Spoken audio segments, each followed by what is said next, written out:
নাহলে আজকে বাংলাদেশে বিমান চুরি হয় কেমনে? যে এয়ারপোর্ট থেকে একটা পেস্ট লইয়া যাওয়া যায় না, এটা বিমানের আইন পৃথিবীর সব জায়গায়। আমরা যে দাঁত মাজি না, দাঁতের ব্রাশ বহন করা যায়, পেস্ট বহন করা যায় না বিমানের ভিতরে, জানো? একটা পেস্ট যেখানে ঢুকান যায় না, দাঁত মাজা পেস্ট, সেখানে অস্ত্র লইয়া বাংলাদেশে বিমানে ঢুকে কেমনে? তাইলে যারা ওইখানে বডি চেক করছে তারা কি? তারা এখনো ওখানে চাকরি করে কিভাবে?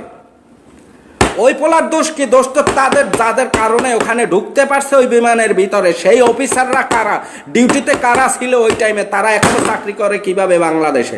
তাদেরকে অতি সত্বর বরখাস্ত করা হোক।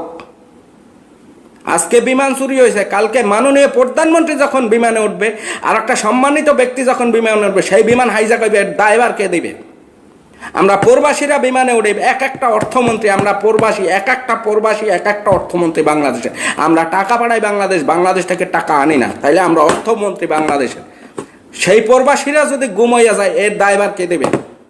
ওই অফিসার যারা আসিল ডিউটিরত ওইখানে, প্রত্যেকটা অফিসারের একেবারে ডাইরেক্ট লাথি দেওয়া। ওই বেটার দোষ কি? ঢুকতে না দিলে ওই বেটার দোষ কি? পার্কে বয়ফ্রেন্ড গার্লফ্রেন্ড লইয়ে যায়, পায়জামা খুললে যদি গার্লফ্রেন্ড না দেয়, তাহলে বয়ফ্রেন্ড ঢুকাই কিভাবে? ওইখানে দোষ মাইয়ার। ওই পোলারে খুন করছে, খুন করা উচিত ছিল ওই অফিসারদের, যাদের কারণে অস্ত্র লইয়া ঢুকতে পারছে। তাইলে আমাদের দেশ ডিজিটাল কোথায়? একটা অস্ত্র লইয়া যদি বিমানে ঢুকতে পারে, আমার দেশ ডিজিটাল কোথায়? তাইলে এই ডিজিটাল নাম করে দেশের টাকা নষ্ট করে কি লাভ, যেখানে দেশের মানুষের জীবনের নিরাপত্তা নাই? এইটা বঙ্গবন্ধুর স্বপ্ন না। বাংলাদেশ বাঁচাইতে হইলে এই সব জায়গা দেখেন, যে আসল দোষী তার বিচার করেন। ওইখানে ঢুকতে যদি না দিতে পারতো চেক করে, তাইলে তো এত বড় কাহিনী হইতো না। তাইলে বুঝতাম বাংলাদেশের সরকারি কর্মকর্তা যারা বিমানবন্দরের চেকপোস্টে বইয়ে রয়েছে, তারা তাদের দায়িত্ব পালন করতেছে। তখন বুঝতাম ভিতরে যাইয়া ধরা খাইল কা, তাইলে চেকপোস্টে কারা ছিল? এদের চাকরিচ্যুত করেন, আইনের আওতায় আনেন, নাইলে এদেরকে আগে ফাঁসি দেন। এরা বড় রাজাকার, টাকা খাইয়া চলতেছে বাংলাদেশে। আমি এগুলা প্রতিবাদ করি, আমি জাতির কাছে খারাপ। এগুলা কার জন্য করে? প্রত্যেকটা বাংলাদেশি নাগরিকের জন্য আমি কইতে আছি। ওই পোলার দোষ কি? হ্যাঁ, পোলারে গুলি করে মারিয়া তোমরা বাহাবা হইয়া গেছো। যেই অফিসারের সামনে দিয়ে ঢুকছে তারে ধরো না কেন? ওখানে ডিউটিরত কারা ছিল? ওখানে ডিউটি করে, তাদের সরকার টাকা দেয় না? বাংলাদেশের জনগণের ব্যাট থেকে তারা বেতন দেয় না? হ্যাঁ, মাইয়ায় যদি পায়জামা না খুললে দেয়, তাহলে পোলারা কি ঢুকাইতে পারে? একটু কাঁচা কথা কই, সহজে বুঝছে নেবা। ওইখানে দোষ কি পোলার? মাইয়া খুললে দেছে, পোলা ঢুকাইছে। তো এয়ারপোর্টে যে অফিসার, ও যে অস্ত্র লইয়ে ঢুকছে কিভাবে? এত গার্ড, এত কিছু, এরপরও ঢুকলো কিভাবে?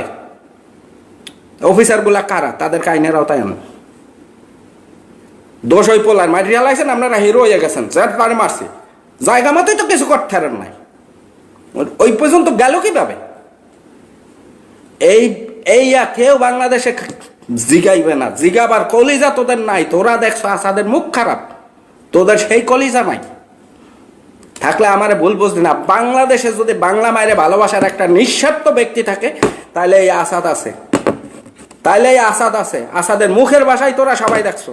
কিন্তু আসাদ কোন বিষয় কথা কইতেছে, কি কইতে আছে, কার মঙ্গল হইতেছে, কার লাভ হইতেছে, এইটা কোনোদিন কেউ দেখো নাই। এই বেটানে মারছে, মিডিয়াতে আইছে, লাখ ভিউয়ার, হাজার ভিউয়ার। ওরে মন্তব্য রে কোনো হালায় মন্তব্য করলো না যে এই অফিসাররা কারা। বাংলাদেশের পেপার পত্রিকা আইয়ে গেছে, সে খুন হয়ে গেছে, গোলাগুলিতে মারিয়া লাইছে। আরে গোলাগুলিতে মারিয়া লাইছে, এই পর্যন্ত আমরা জামুকা। ওরে গেট থেকে ধরলো না কেন? আজকে পুরান ঢাকা কতগুলা মানুষ মরছে। বাংলাদেশের রাস্তায় কারেন্টের তার পেঁচাইয়া থুইয়া দিয়েছে, মনে হয় কি পাখির বাসা। আগুন ধরে যখন মরে তখন নজরে যায়। এর আগে ঘটনা ঘটছে না, মরছে না মানুষ? এরপরে এগুলার দিকে নজর দেয় না বাংলাদেশের সরকার? যেই সরকারই আসুক, আমরা প্রত্যেকটা বাংলাদেশের নাগরিক, গণপ্রজাতন্ত্রী বাংলাদেশ যখন, আমরা প্রত্যেকটা নাগরিক বাংলাদেশের মালিক। আমাদের কথা বলার অধিকার আছে। আমি লীগ ফ্যামিলির সন্তান। সবার কথা বলার অধিকার আছে, আমরা সবাই বাংলাদেশের মালিক। তো এখন মারা গেছে, এখন খালি মন্তব্য, ওইতে বিএনপির হাত ছিল, অমুকের হাত ছিল, এই মন্ত্রী ইয়া করছে, এই মন্ত্রী ইয়া করছে, কে এত মন্তব্য?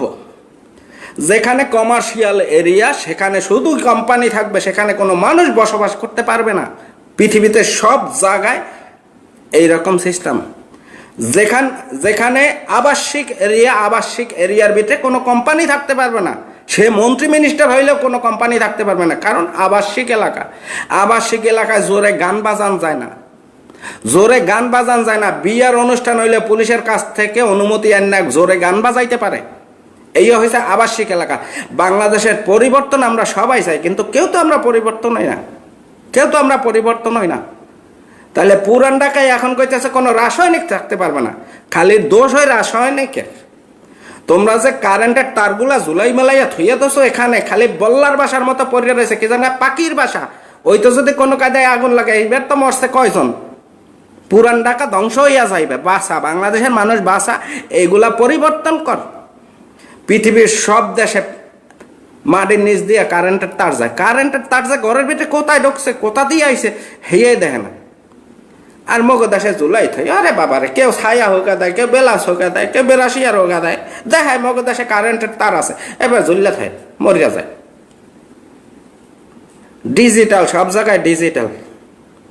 এগুলা চিন্তা ভাবনা আপনারা করেন না কেন?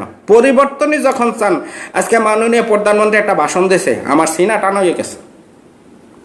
সে একটা কথা বলে যে বাংলাদেশের মানুষ পৃথিবীর যে প্রান্তেই যাও, যদি পরিচয় দেয় আমি বাংলাদেশি, আমাদের একটু অন্য নজরে দেখে। আমি এমন বাংলাদেশ করতে চাই যে আমাদের বাংলাদেশের মানুষ সম্মানের চোখে দেখুক। তো মাননীয় প্রধানমন্ত্রী, আমিও আওয়ামী লীগ ফ্যামিলির সন্তান, অনেক ভালোবাসি আপনার কাছে দাবি রইল, এগুলা পরিবর্তন করে বাংলাদেশের মানুষগুলা বাঁচান।